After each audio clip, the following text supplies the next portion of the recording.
What makes a house a home? We've asked the people of Scotland to enter their houses into Scotland's Home of the Year. Now, our judges are visiting the top 3 from each region, choosing one each week to go through to our national final. Scoring them on architectural merit, distinctive design and original style are interior designer Anna Campbell-Jones. What I'm looking for in a home is bags of personality, care for the planet, and that most important ingredient, love. Architect and lecturer Michael Angus. What I'm looking for in a home is the right building in the right place, compassionately decorated to enhance the lives within. And guest judge, winner of BBC's Interior Design Masters, Banjo Beale. I'm looking for a home that is packed full of character and just really well lived in. This is dreamy, isn't it? I feel like the queen. Look, I've already found the heart. In the end, only one can be Scotland's Home of the Year. Today, our judges are visiting the shortlist from the Highlands and Islands. And they're starting with a Finnish log house in Fort William. Archwood Lodge is home to Jack, Penny, Jack's son Archie, cats Merlo and Romeo, and sausage dog Gus. Ever since I was 20 years old, I've always wanted to build a log house. It was always my dream. I managed to make my dream come true, and we built Archwood Lodge. It came over in 4 big trucks, and the team that built it, believe it or not, was 4 men from Greece. And that was Tassos and his team. So, hi Tassos, if you're watching. Built over 2 levels, downstairs includes the open-plan kitchen and living area, bathroom and a guest bedroom. Upstairs, there are 2 bedrooms, a large family bathroom and an internal balcony study area. What we've tried to do is bring a wee bit of the inside outside. Because the winters can be very harsh and long here in Fort William, it just allows us to be able to be outside and still enjoy the space, but obviously undercover. The most exciting thing is first thing in the morning, I sit and have a coffee and just look at that every morning, and it just feels as though I'm on holiday every day. When people walk in and they smell the wood, they think, God, we're on our holidays here. And it's just great for us because we can invite lots of people over, friends and family. We normally always congregate in here, then we'll spill out onto the balcony, and then we'll spill out again onto the grass. We've had a few gay Gordons and stripped the willows up the grass, haven't we? Yeah. This is our favourite spot in the home, where we come out here every morning and have our coffee before we go to work. The views out here are absolutely spectacular. They're just stunning. We can sit out here for hours looking at Ben Nevis. It just takes all your worries and your stresses away. Armed with only the basic facts about the property, the judges now get their first look at Archwood Lodge. Wow, look at that. That is not something you see every day, is it? I mean, what an incredible building in that incredible setting. Is this Finland's Home of the Year? Look at that. It's magic. I'm getting Finnish vibes here. Well, I'm getting a kind of alpine sensation. A strong urge to yodel is coming on, but I think I can control it. Nope, it's all right. You asked for it. I hope it feels on the inside the way I imagine log cabins to feel, that I'm sort of living inside a tree. Shall we go see? Yeah.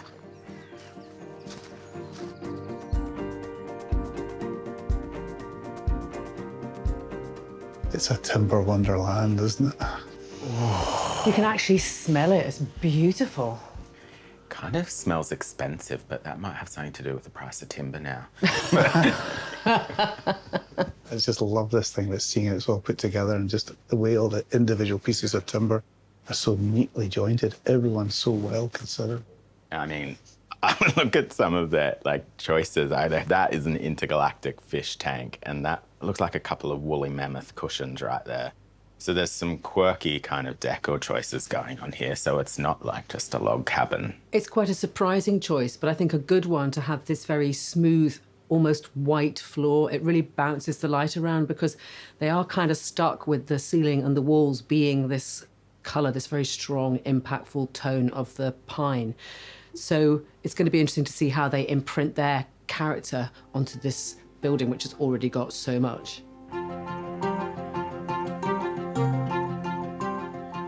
Wow. Hey, This is like a party space, isn't it? it's a little bit wild and loose, and I love it. I really wasn't expecting this to get that incredible whoosh of space up here rising up. I mean, from here, I've got this wonderful jigsaw spaces interlocking, and every one's so deftly allocated: a TV space, a dining space, kitchen space, and then this lovely sitting space. It's quite, yeah, it's wonderful, isn't it? They're definitely covering all the bases with their lighting choices. We've got a ranchero-style chandelier over the table, and then through there, I can see an antler chandelier. It's a big space, but they've managed to kind of make it kind of cozy and warm, haven't they? I just want to kind of nuzzle into this. What you guys maybe haven't seen just yet is the view this way, the river running by with the mountains disappearing up into the clouds. It's absolutely stunning. What a brilliantly located room.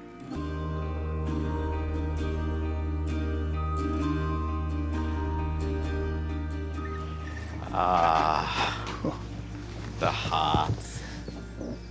Oh, this makes sense. I can see why this is the spot. I mean, you've got the river right there, perfect for bird watching, deer spotting. You feel like you're in the middle of nowhere, but you're in the middle of Fort William. How cool is this? I feel like every home in Scotland should have a space like this, a stoop to just enjoy the view. I know we don't always get the weather, but when you do, this is just bliss. I think they've missed an opportunity to have a more porous relationship with the outside. If this window went down to the floor and opened up, you could really connect with the countryside, especially on a day like this. Look, we've got company. Oh. We don't normally get to meet the homeowner, but they've made an exception in this case.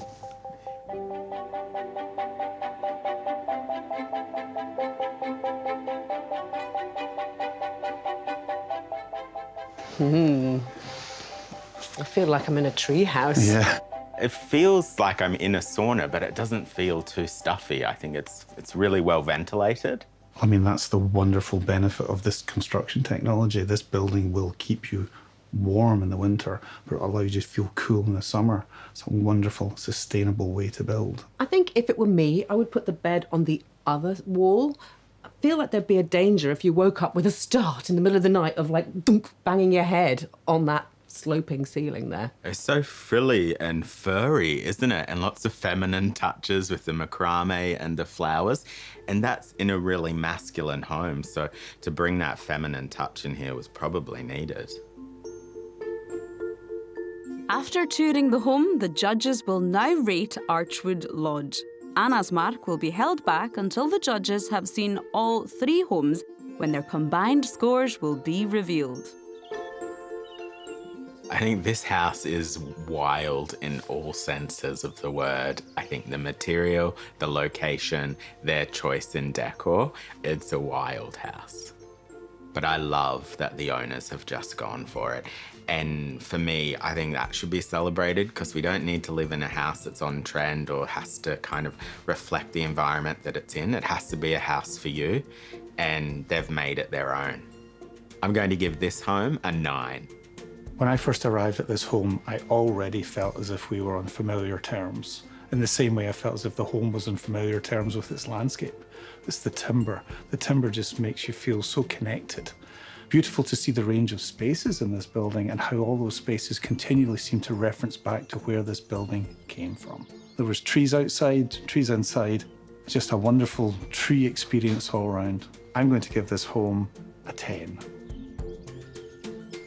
The architecture, location, and the cats are the key strengths of this playful home where you'd always feel like you were taking time out from the world. I'm all for an eclectic approach, but I would love to have seen a more conscious response to this very particular style of architecture.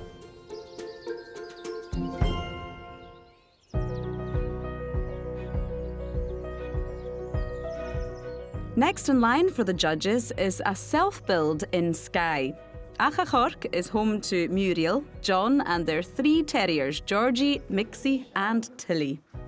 Muriel and John designed and project managed the build themselves. There's this artery that runs through the house and brings us to the rooms off that artery. So there's a half landing, lovely space there to go and be quiet and relax and just contemplate. But the bedrooms are all at the extremities of the house. I did things like absolutely no windows in the north facing, purely because I didn't want any heat loss, and also I didn't want people looking in. So we've got no window treatments, there's no curtains, there's no blinds, nothing, because we don't need them. And because the back is closed too, we've got a gorgeous area there where we can sunbathe. It's a sun trap, brilliant. just right on And the nobody patio, can and see people you. can't see going by on the road, and they can't see behind us, so Yeah. it's perfect. Everything's intentional. There are no accidents. The ground floor comprises of a semi-open plan kitchen, dining and living area. Upstairs there are a further 2 guest bedrooms, a master bedroom with ensuite and a large bathroom. This is our favourite spot in the home. Really love sitting here. It's by the fire when in winter time it's nice and cosy, but also in the summertime and, well, any time of the year you can look out over this incredible view. It's just great. But what will the judges think of what Muriel and John have created at Achachork?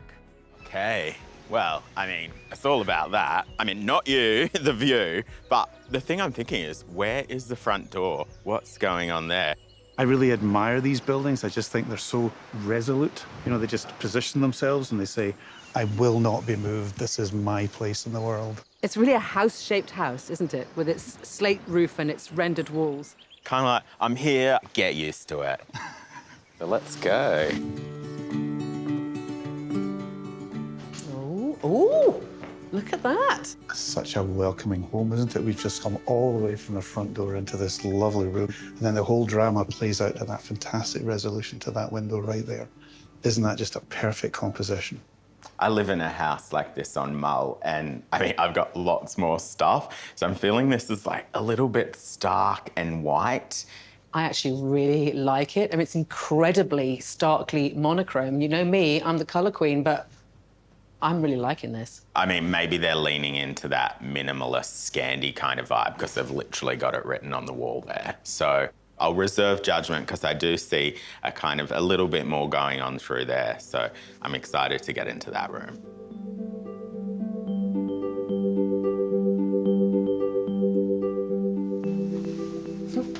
You're like an auntie running your fingers along like that. I am enjoying this wooden countertop. I think that's giving me a bit more warm farmhouse vibe. The kitchen is really symmetrical. 2 tall units on either side, no wall units, which we love. And then you've got this succession from the cooking area to the dining area, and then I've got an even better view here through to the living space with the wood burner. I do find these windows quite interesting. I was always taught in my architecture days that windows do 3 things: view out, light in, and also ventilation. And I suspect these windows, although they're going to let light in, are primarily for ventilation. I mean, it's probably a clever little doggy door as well. Doggy in, midgies out. All right. This little doggy's going to have a shot. Yep, that works.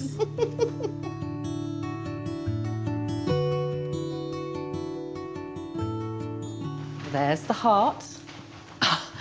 Okay, there's quite a big clue about why the heart is here. There's your window right there, Michael. What an incredible view. Looking down through the valley, there's a little loch, there's cute houses, there's a mountain shrouded in mist. It's like staring into Brigadoon. That kitchen's ancient history for me. I've forgiven them because this room, I love that black wall with the wainscoting. It kind of anchors the space, doesn't it? I'm seeing a little bit of a nod to Macintosh in here with the dark panelled wood and the beginnings of an internal cornice. I think if that had gone all the way around, it's a lovely device for just bringing the scale down and stopping you perhaps being overwhelmed by the volume.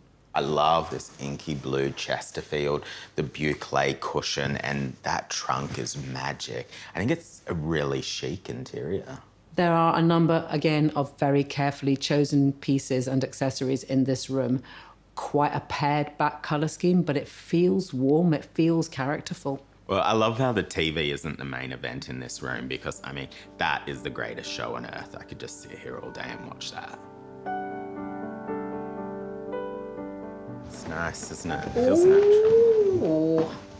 An Eames lounger. It's just a nice little spot. It is, it's lovely. I mean, it's a playoff, isn't it? Because those rooms could have been bigger, but it would have made the landing just really quite small. You'd be sort of tumbling out those rooms and falling straight down the stairs. By doing this, it's just allowing the home to breathe a little bit, isn't it? Yeah, I've got a space like this at home, this awkward kind of landing. I turned mine into a wardrobe, but I think a bar with a chair like that is just a way better use of space. Can I get you a drink, Hannah?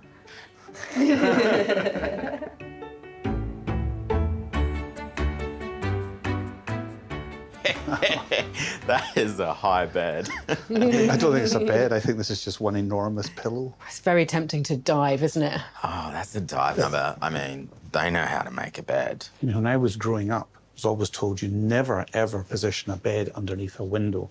You live with that perpetual threat of drafts. But now, with the quality of windows, you can do that and imagine just lying there with that aspect when you fall asleep. That is really beautiful. The only issue is without a headboard, with the bed pushed into the window like that, I'm not quite sure what you would lean on when you're reading in bed at night. This ain't a bed for reading. That's what that chair out there is for. This is a bed for dreaming. Honestly, look how plush it is. How will the judges mark a chachork? Banjo is holding back his score. I really enjoyed the journey through this home and getting those moments where you could pause and take in the landscape in a completely different way. I just think it's so admirable to build your own home. What a thing to do. You almost think everyone should do that at some point in their life and wrap themselves in the building that they think perfectly suits them. The little nod to Macintosh was a delightful thing to find. I was not expecting to see that. And again, I think I would have just gone full out for that and made that room perhaps more enclosed. I'm going to give this home a 9. This home is a great example of what you can do if you have very clear design intent. You don't have to spend a lot of money, and this home is a great example of that. Everything in this home has been very, very carefully chosen. I would love to see a little bit more idiosyncrasy. I'm going to give this home a 9. I think when you kind of get into that living space and the view opens up, it's a house that I could quite happily live in, but I'd probably want to add a bit more character to it, some personality, you know, just a touch more looseness. Patsy from AbFab said that one should never be the oldest thing in one's home, so maybe it needs a few more older pieces.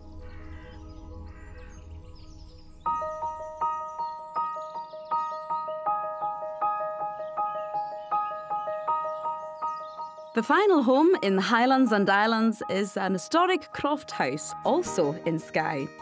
Loch Bay is home to Denise and Bob. It needed a lot of work, but I was keen. I wanted it straight away, but my husband wasn't quite so keen. When I first saw it, I thought, no way, I couldn't live here. Because it didn't look very homely. It looked a bit rough, to say the least. It needed a lot doing to it, but Denise is pretty good at that. We don't know exactly how old it is, but the walls, I say, are almost 4 feet thick in parts, which shows its age. Anyone that comes in can't believe that it's the same house. It's the same house. People, neighbours who were here before, who've been here a long time, come in and they say, wow, I just can't believe it. We love the view from here, and that in a way made it for me anyway, in the end. Over the years, Loch Bay has been extended out and up to form 2 floors. The ground level features a garden room, a semi-open plan living and kitchen area, guest room and WC. The upper floor has 2 guest bedrooms, workspace, the master bedroom with ensuite and a family bathroom. Well, this is our favourite spot because we just love to spend time here in the evenings, just admiring the view. Just really love it in here.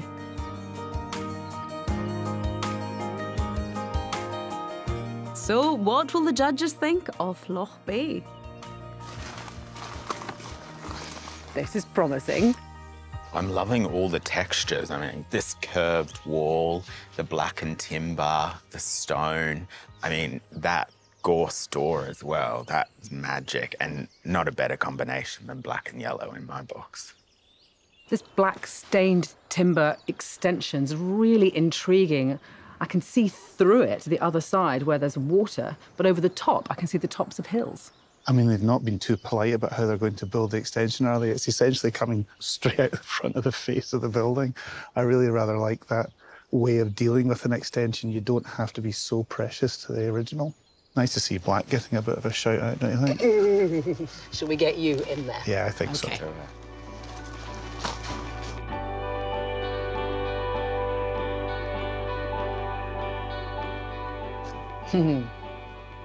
Honey, I'm home. I mean, you've got your plants, you've got that live edge timber that's breaking up the paneling there, and the live edge along the shelf. And I mean, the view. I mean, it's magic. It's so welcoming, isn't it, to find that that rich mix of materials that we saw on the outside is translated to the inside. So we've still got the timber paneling, and then we've got the original stone wall of the building is now inside the room. The outside has truly been brought inside over there, hasn't it? And a beautiful vintage Urkel settee, gorgeously upholstered. I'm loving this tree as well, like an umbrella tree, and that is alive and thriving. So this room must get some serious light in here. It's making me feel alive and thriving.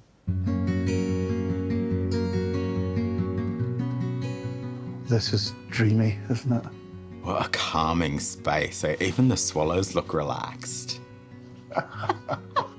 I mean, you can see that's 3 foot of wall that's protecting us from that crazy weather outside. So you need a space like this that makes you feel warm and safe in a location like that. I love seeing all this exposed stone, but it's been painted this really warm, creamy white. I think part of what makes this home so calming is that layering of textures, but they're all of a similar tone. So the sofas are similar but different with this herringbone pattern. The curtains are cream, the ceiling is cream.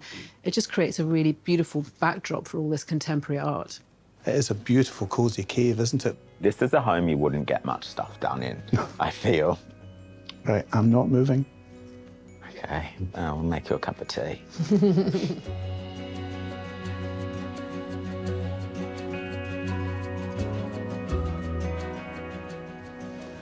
We're even deeper in the cave here, and it's still incredibly bright, isn't it? Partly the walls being so white, but also getting so much light just from these very, actually quite small apertures.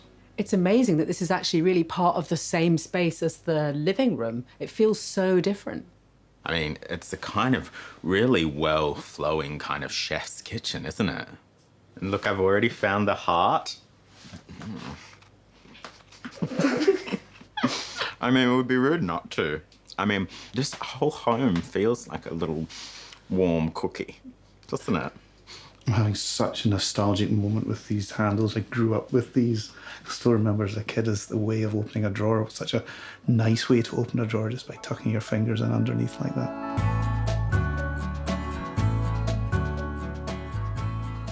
Oh, mind your head, Michael. Oh, it's lovely. Look at that thing with the stone, the way it's all just been like carved like that. I mean, that is just brilliant. See where the old building would have been, and this new bit of timber bit kind of added on. It's just wonderful. It's another very, very calm space, isn't it? I've noticed here, it's like a French headboard with a bergère work. It's quite glamorous. I didn't expect to see that in here. I mean, it looks like that dormer there fits that bed perfectly. What a magic spot to wake up. It feels like we're floating. It's that relaxing. I think this house has done a number on me.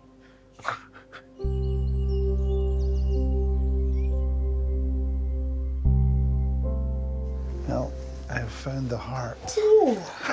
Ooh. You could put the heart at any spot in this home. However, we're right out almost into the view here, and it's no surprise that this is where they've put it. What I think is really clever about this home is that each space has got a different relationship with the context. Big views, narrow views, completely tucked away. It's just incredible. There's a room in this house for every mood, and it doesn't matter about the view. Every room feels really special and can kind of stand on its own feet, and the view is just kind of a bonus, but this is a home, and it's just so warm and cozy, and I love it. Aww. Now it's time for the judges to give their scores for Loch Bay. Michael is holding his mark back. This home feels just right. It doesn't feel precious. I think you can tell they've lived in it and kind of built it up over time. I feel like they've collected stuff, they've upcycled it, they've added their twist on it, and it's a home that's probably grown with the owners. I'm gonna give this home a 10. There's lots of things I love about this home. It's a croft house on Skye. They managed to steer clear of cliché. It's a very subtle use of colour and texture in this home, which contributes to this overwhelming sense of tranquility. I'm going to give this home a 10. I really enjoy when a building reveals what it is to the naked eye. Nothing is hidden. I find that such a reassuring quality, exposing its bones to you and saying, this is how I stand up, this is how I protect you, and this is how I will look after you. I suppose if I were to change anything, I might think that there's maybe a last space to be built, maybe a trellis space or something, a really inside-outside space. I just wonder if it could have just one more step into the landscape, but I'm being picky. This is a delightful home.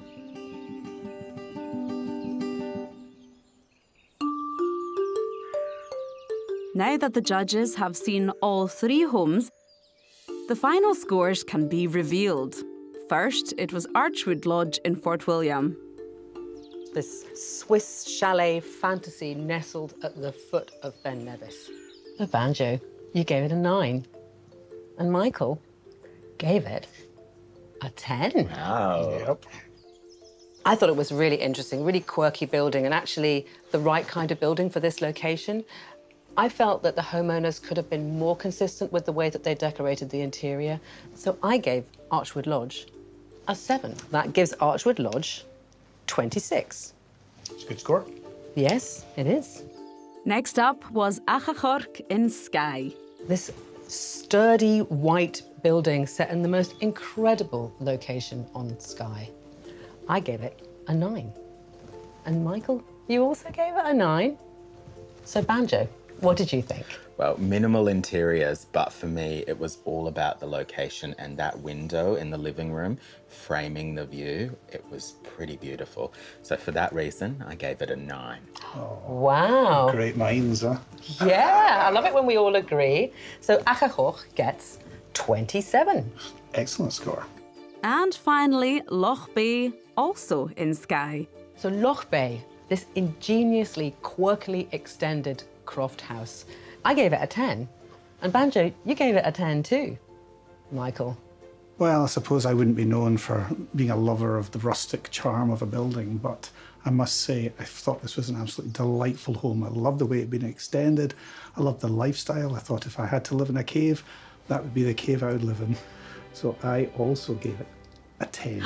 Wow, amazing. So Loch Bay gets 30. Yeah, brilliant. Quite right. Well deserved. That was a magic house. Brilliant finalist. Loch Bay wins in the Highlands and Islands and is one step closer to being Scotland's Home of the Year. Next week, Splendid, isn't it? the judges are in the West Ballroom or living room? as the search continues for Scotland's Home of the Year.